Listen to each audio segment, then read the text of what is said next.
Muito boa tarde, beleza, galera ligada aqui no canal Ave Mais, o segundo canal da plataforma Atenção Vascaínos. E muitas informações vêm surgindo lá de Santos, de possibilidade do Vasco tentar 3 jogadores da equipe paulista. E aí a gente veio saber, 3 jogadores importantes, Jean Mota, Copete, Eduardo Sacha. Será que tem alguma coisa a ver? Será que o Vasco tem condições de contratar um desses 3 jogadores? Quem sabe? A gente está aqui para saber se isso é verdade ou não. E por isso a gente vai trazer aqui para o papo, bater um papo aqui no canal Ave Mais, com exclusividade com o nosso companheiro, o amigo Fábio Lázaro, lá do Diário Lance de Santos, e também ele faz a cobertura do Peixe pela Rádio 9 de Julho. Vou chamar ele aqui para bater esse papo junto com a gente aqui no Ave Mais, para falar um pouquinho sobre esses 3 jogadores. Fábio, muito bem-vindo ao canal Ave Mais, boa tarde para você. E aí, o Santos está desfazendo todos esses jogadores assim, Fábio? Fala, Emerson, boa tarde para você, pessoal ligado no Ave Mais. Enfim, você falou de 3 jogadores que vivem em situações específicas muito diferentes, distintas entre si no Santos. Vamos fazer que nem Jack Stripador e ir por partes, e começar com o Copete, que dos 3 eu acredito que tenha mais até possibilidade aí de ser negociado pelo Santos. 32 anos tem o Copete, né? 32 anos. Ele é o maior artilheiro estrangeiro da história do Santos, tem 26 gols, e ele foi contratado com muita pompa pelo Santos em 2016, depois daquela bela temporada do Atlético Nacional, que culminou no título da Libertadores, né? Mas não jogou as finais, porque ele quis, o anseio dele de jogar no Santos era tão grande que ele foi negociado com o Santos na pausa daquele ano. Teve ali uma pausa, 2016, foi por causa das Olimpíadas, dos Jogos Olímpicos, e a Libertadores parou nas semifinais, e as semifinais e as finais aconteceram depois das Olimpíadas. E o Santos contratou o Copete um pouco antes ali da pausa das Olimpíadas, deu até a possibilidade dele jogar as finais pelo Atlético Nacional, mas ele queria tanto vestir a camisa do Santos, né? Ele chegou tanto falando com a camisa do Pelé e tudo mais, que ele abriu mão de jogar as finais da Libertadores para poder se apresentar o mais rápido possível pelo Santos. Chegou até bem e tal, fez bastante gols, mas nunca foi unanimidade da torcida, o Copete. Aí no ano passado ele foi emprestado primeiramente ao Pachuca do México, lá fez, se não me engano, 14 jogos, 12 ou 14 jogos, marcou 2 gols. No início desse ano foi emprestado pelo Everton do Chile, né, Everton de Viña del Mar, jogou 2 partidas apenas, não marcou gols, e aí com a questão da pandemia acabou voltando para o Santos. A princípio não integra a equipe principal do Santos, está treinando com o time B, o Copete, mas é um jogador de grupo. Então, o que consta, até mesmo o próprio empresário, algumas entrevistas, algumas falas com jornalistas, relataram que alguns jogadores do elenco principal pedem para que o Copete seja integrado ao elenco principal. Só que é um jogador que no ano passado fez pouquíssimos jogos como titular com o Jorge Sampaoli, já vinha em decadência da equipe do Santos, tanto que foi emprestado. Então, do trio, é o jogador mais negociável, assim, do elenco, porque não está integrado ao elenco principal. Ele tem algum histórico de lesão, Fábio? Não, poucos históricos. É um jogador versátil, não só tem pouco histórico, baixo histórico de lesão, mas é um jogador versátil. Tanto que numa possibilidade remota dele ser reintegrado ao elenco principal, ele pode ser uma peça de recomposição da lateral esquerda do Santos, porque o Santos tem apenas o Felipe Jonathan hoje e está sem reserva o Felipe Jonathan. Então o Gesualdo observa algumas possibilidades no Santos B, nas categorias de base, até para recompor aí a lateral esquerda, trazer uma solução. E o Copete chegou a fazer algumas partidas como lateral esquerdo. Ele é atacante de origem, joga pela beirada do campo, mas já jogou de meio campista, já jogou de meio esquerdo, já jogou de lateral esquerdo em algumas oportunidades. Tem isso que conta a seu favor, é a versatilidade. Essa versatilidade que você vem falando é o que chama atenção, por exemplo, o técnico Ramon Menezes, que pretende jogadores com essa proatividade, jogar em várias posições. O Vasco hoje praticamente precisa de um lateral esquerdo, um meia e um atacante, ou seja, é um jogador que faz as 3 posições. Agora, passando do Copete, vamos para o Jean Mota. Muita gente falando que o Jean Mota poderia se transferir para o Fortaleza, o Vasco também estaria interessado, é um jogador artilheiro e melhor jogador do Campeonato Paulista do ano passado, não é isso, Fábio? Isso, o Jean Mota teve um primeiro semestre de fênix ano passado com o Santos, porque ele literalmente ressurgiu das cinzas. Ele é um jogador que foi contratado pelo Santos em 2016, segundo semestre, depois de fazer um bom início de temporada pelo Fortaleza, na Série C do Campeonato Brasileiro, foi contratado pelo Santos, mas as suas primeiras temporadas, 16, 17, e até mesmo a temporada de 18, não foram boas do Jean Mota aqui no Santos. Né? Criou-se uma expectativa muito grande do jogador, não foi correspondida nas suas primeiras temporadas com a camisa do Santos. Só que aí, nas mãos do técnico Jorge Sampaoli ano passado, ele passou a render. O Jean Mota, antes do Sampaoli, ele tinha ali a sua melhor participação no Santos, o seu melhor desempenho no Santos, foi um pouquinho antes, em 2018, no primeiro semestre, mas não pelo nível técnico, mas por conta da versatilidade, porque é um jogador que, como Coringa, atua na lateral esquerda, como volante, como meio campo, que é sua posição origem, meio campo aberto pela direita, pela esquerda.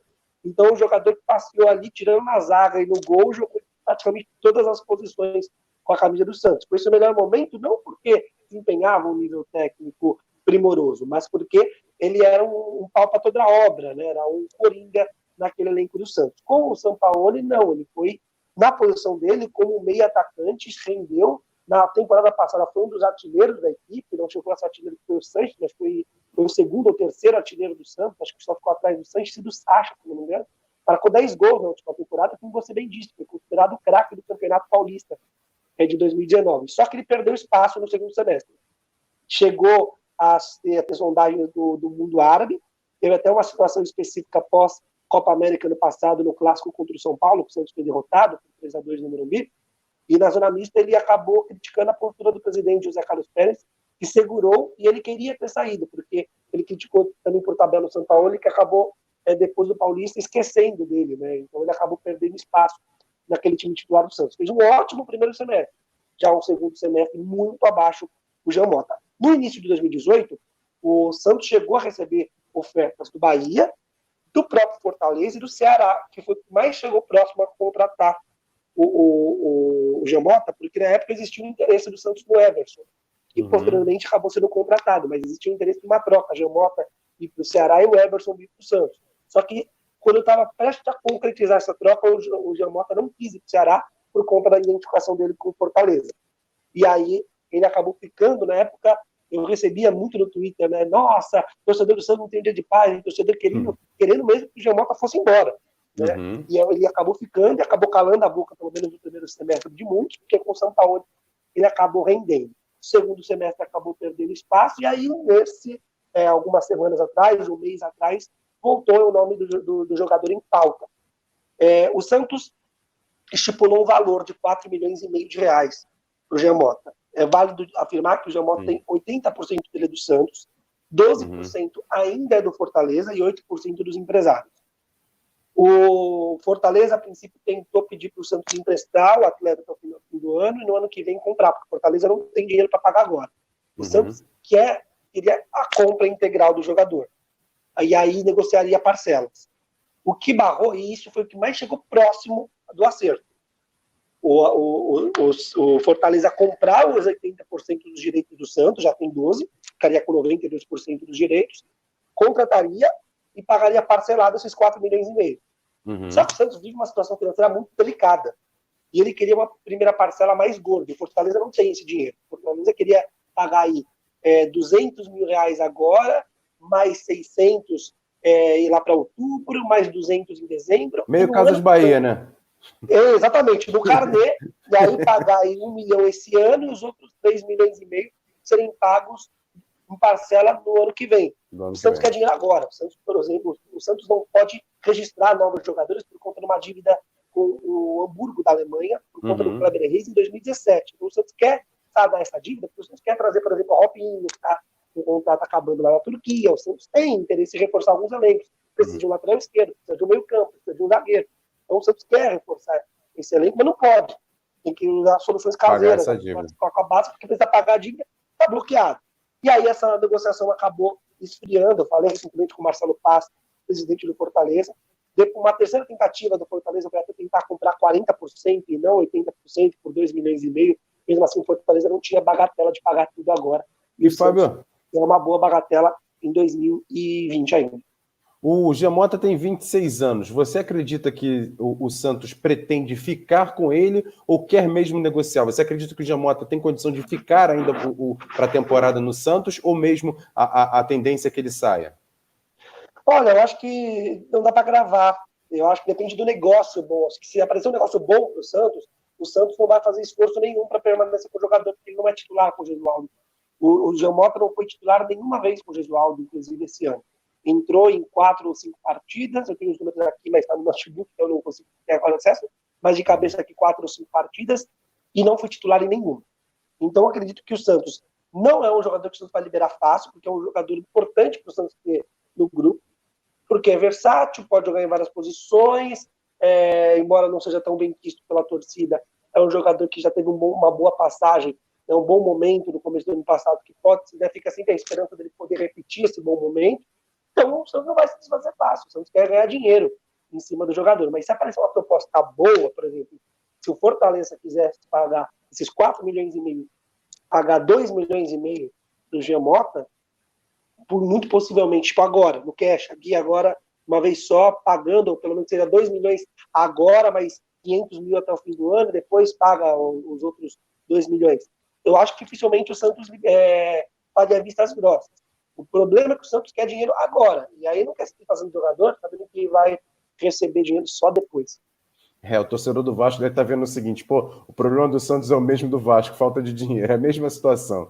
E agora falar sobre dos clubes do Brasil, né? Verdade, ainda mais depois dessa pandemia. Queria falar agora, principalmente do jogador, que eu acho que é o jogador desses três, o mais conhecido, que deu mais destaque, até porque foi um jogador importante no Santos, mas parece estar em litígio aí o Eduardo Sacha. Será que ele fica ou sai do Santos, Fábio?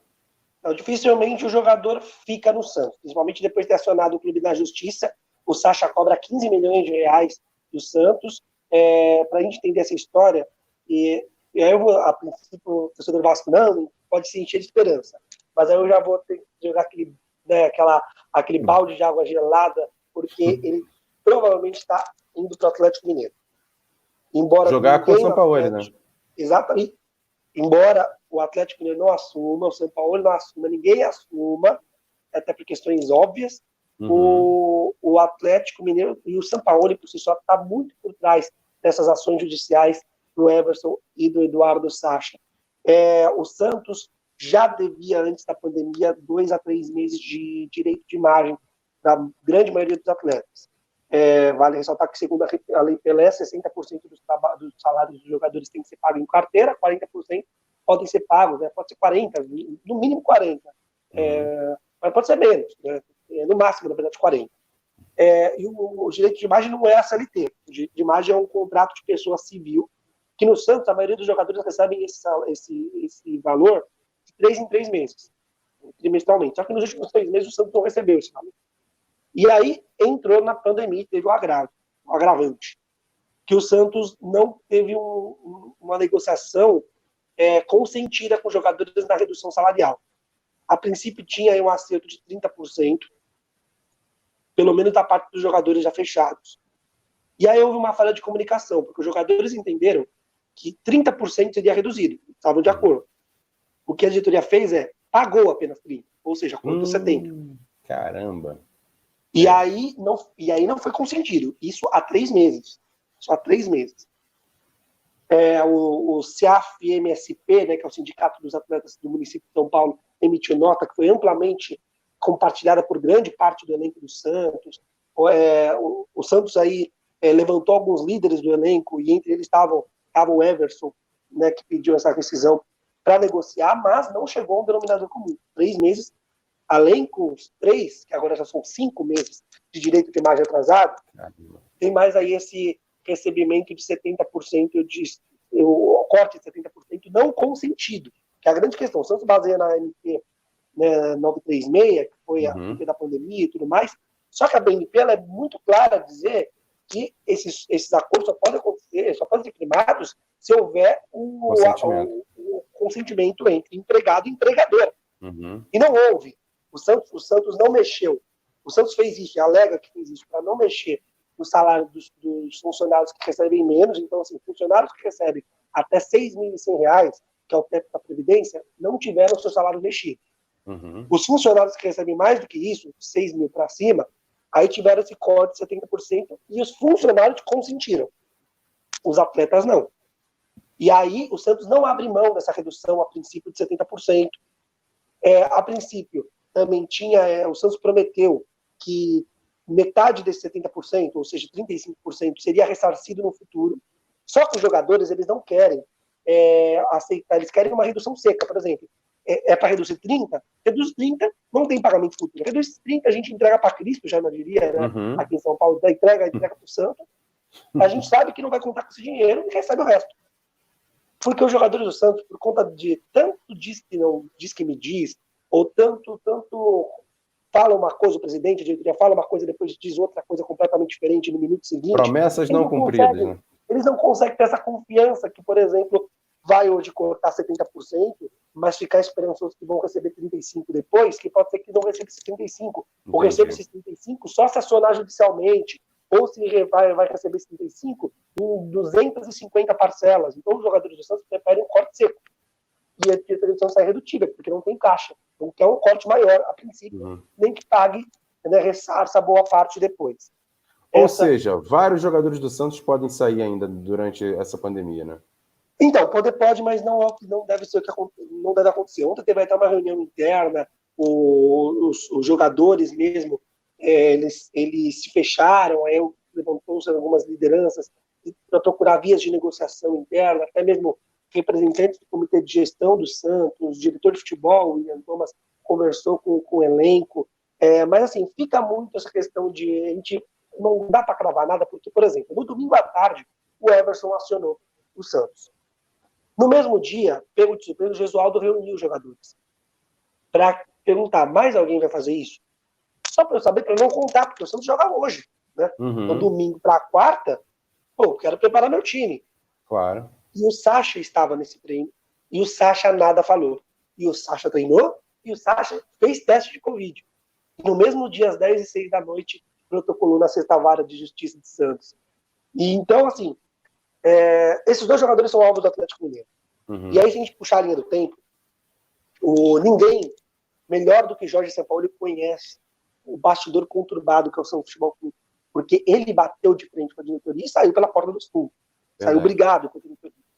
Quando o Jorge Sampaoli, no início do ano, negociava sua ida frustrada ao Palmeiras, a informação que eu tenho é que ele deu uma lista de jogadores, ele gosta de fazer isso, já entregar uma lista de jogadores que gostaria de contar para a diretoria palmeirense. E dentre esses jogadores estava o Soteldo, com um adendo. O Santos não pagou o Achipato, então pode negociar diretamente com o Achipato. Não negocia com o Santos, vai direto no Achipato do Chile. Só que acabou frustrando a negociação. O Sampaoli começou a negociar com o Atlético Mineiro, isso, a primeira negociação foi frustrada antes do Dudamel ser contratado, e depois disso a mesma coisa. E pouco antes do Dudamel ser contratado, o Atlético Mineiro fez exatamente isso. Procurou diretamente o Achipato para contratar o Soteldo, que o Santos conseguiu segurar. E o Sampaoli agora, com a negociação frustrada com campanha, ele que indicou o Everson para o Santos, gosta do goleiro que sai com o pé, o Michel já foi liberado para negociar para Portugal. Então, se a gente puxar ali, construir um quebra-cabeça, o Sacha é um jogador que a princípio estava fora dos planos do São Paulo no Santos, só que depois o próprio São Paulo integrou ele no elenco, e foi no segundo semestre uma das peças capitais do São Paulo, que veio a público dizer, caramba, eu estava errado, e eu quase dispensei esse cara hoje está me servindo muito bem. Então, ele muito tem a ver, muito fica ali explícito, que existe aí um dedinho do Atlético Mineiro chegando no ouvido desses caras, ou o próprio São Paulo chegando no ouvido desses caras. Eu falei com pessoas do Atlético Mineiro, falei com pessoas próximas do São Paulo, me negaram, todo mundo me negou, mas a informação que eu tenho é essa. Existe forças aí atleticanas, vindas do São Paulo, no ouvido de Everson e no ouvido de Eduardo Sacha, para esses jogadores acionarem o Santos, pedindo a rescisão unilateral do contrato, e aí eles iriam livres para o Atlético Mineiro. Porém, ontem a Justiça já negou esse pedido de rescisão unilateral do Everson. Do Sacha ainda não saiu, a gente não tem acesso à decisão judicial, porque é um processo de segredo de justiça, mas, pelo menos em primeira instância, esse pedido de rescisão unilateral do Everson, que alega as mesmas coisas que o Eduardo Sacha, GTS, salário, direito de imagem, proporcionais, cláusulas compensatórias esportivas, enfim. As mesmas coisas foram negadas ontem, cada recurso, mas em primeira instância foram negadas. Só que, por exemplo, hoje a gente recebeu a imprensa, o press kit do jogo de hoje do Santos, já não consta Everson e Eduardo Sacha. Então, dificilmente fica. Agora, se vão sair de graça, já são outros 500. Entendi. Então, Lázaro, resumindo, dos três, você acha que o mais provável que possa ser jogador do Vasco seria o Copete, até pela facilidade, né? Isso, talvez até o mesmo empréstimo, um jogador que já foi emprestado em situações anteriores, pode ser que role, pode ser que vingue, né, entre deixar um jogador que tem um salário que não é de Santos B. No Santos B, talvez seja melhor para que o Vasco da Gama acabe né, adquirindo por empréstimo, aí fazendo um acordo. O Jamota, só se o Vasco tiver bala na agulha mesmo para dar uma parcela muito gorda agora em 2020, nem que seja parcelado, mas uma boa entrada nesse ano, e o Eduardo Sacha já está de malinhas prontas para o Galo. Entendi. Para a gente fechar esse papo aqui, até porque o Santos é um dos adversários do Vasco no Campeonato Brasileiro, queria sua palhinha final falando sobre o que você espera do Santos nesse Campeonato Brasileiro, se vai brigar lá em cima, se vai ser meio de tabela, ou então vai também buscar ficar um pouco mais para permanecer no Campeonato Brasileiro, até porque a questão salarial vai fazer muita diferença, né, Fábio? Eu confio na água da Vila Belmiro. Então eu não acho que o Santos vá lutar para brigar contra o rebaixamento. Acredito que existem equipes, talvez nenhuma equipe do Campeonato Brasileiro tenha uma situação tão delicada e conturbada, um bastidor tão conturbado quanto o Santos.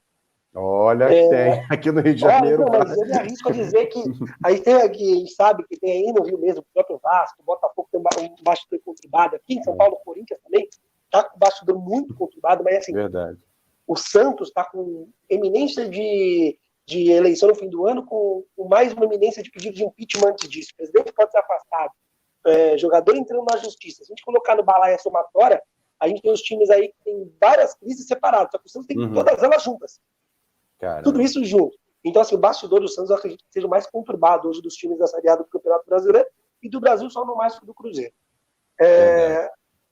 Só que uma coisa que o Gesualdo foi alertado quando chegou ao Santos, e uma pessoa que sai maior nessa crise é o Gesualdo, que poderia muito ter pego o bonezinho dele embora, voltar para Portugal, tem 74 anos, volta para o Canal 11, volta a ser comentarista lá. E ele não, falou assim, o que eu prometi eu vou cumprir, eu vou herdar até o final desse meu contrato. Então ele sai maior, ele sai assim, pelo menos moralmente maior nesse tempo de Santos. E aí ele sabe que precisa utilizar a base. 3 jogadores já foram alçados ao time profissional nos últimos dias, né? Que é o Mateuzinho, o Alan e o Mateuzinho, mais um agora que eu não vou lembrar o nome, tem jogadores alçados. O Santos tem mais 50% hoje do elenco, são oriundos das categorias de base, alguns que já estão há um tempo e outros que estão subindo agora. Então eu não acho que o Santos vai brigar para título, para G6, embora no passado a gente também não achava isso, o Santos foi vice-campeão brasileiro, só que tinha o Jorge Sampaoli no banco. Querendo ou não, loucuras ou não, é um baita de um treinador. Verdade. O Gesualdo, ele é um grande treinador, com uma grande história, mas não mostrou ainda tá nesse nível, nesse naipe de Jorge Sampaoli. É um treinador mediano, a gente pode trazer como treinador mediano do futebol brasileiro. Não vai tirar um grande curso na cartola e fazer o Jean Mota ser craque do Campeonato Paulista, como o São Paulo fez. Então, mas eu não acredito que vai brigar para cair, porque mesmo um bastidor conturbado, desportivamente, eu vejo equipes com elencos inferiores ou tão iguais do que o Santos, mas sem a água da Vila Belmiro, que pode resolver. Aí tem um Caio Jorge que pode entrar aí no jogo decisivo. O cara nunca tinha jogado no jogo de Libertadores, saiu do banco, entrou, fez o gol da vitória na Argentina. Você sempre tem essas águas de Vila Belmiro, esses raios que caem na Vila Belmiro que podem salvar. Então, eu ainda confio que os raios do Santos vão fazer com que o time fique ali na sua 12ª colocação e belisque uma vaguinha para a Sul-Americana. Verdade, Fábio. Queria te agradecer pela participação aqui no canal Ave Mais. Grande abraço. Faz o convite para a galera te seguir também nas redes sociais aí sua, o pessoal aqui vascaíno que quer saber as informações lá do Santos. A gente trocar informações, figurinhas, é sempre bom saber dos outros clubes. A gente é um canal só de imprensa. Quem quiser seguir as informações do Santos, não só no Diário Lance, né, no Lance Santos, também na 9 de julho, aqui de São Paulo, que está disponível no YouTube, nas redes sociais. Também tem nas redes sociais, tanto no Twitter quanto no Instagram, Fábio Lázaro _. Fábio Lázaro _, mesmo nick no Twitter e no Instagram. Segue lá, principalmente no Twitter, onde tem mais informações. No Instagram eu não sou tão bonito assim, mas eu posto algumas coisinhas no volta e meia. Falou, Fábio. Obrigado aí pela participação aqui no canal Ave Mais. Eu peço para você que está seguindo a gente, está curtindo aqui esse vídeo, se inscreve no canal, acione o sininho das notificações e faça esse canal Ave Mais chegar a muitos outros vascaínos. Grande abraço. Hoje à noite tem AV News lá no canal Atenção Vascaínos com Flávio Dias. Valeu, galera, com todas as informações. Será que algum jogador do Santos ainda tem mais interesse ainda? Vamos lá, vamos saber no canal Ave Mais. Valeu, Fábio. Valeu, galera. Grande abraço. Valeu.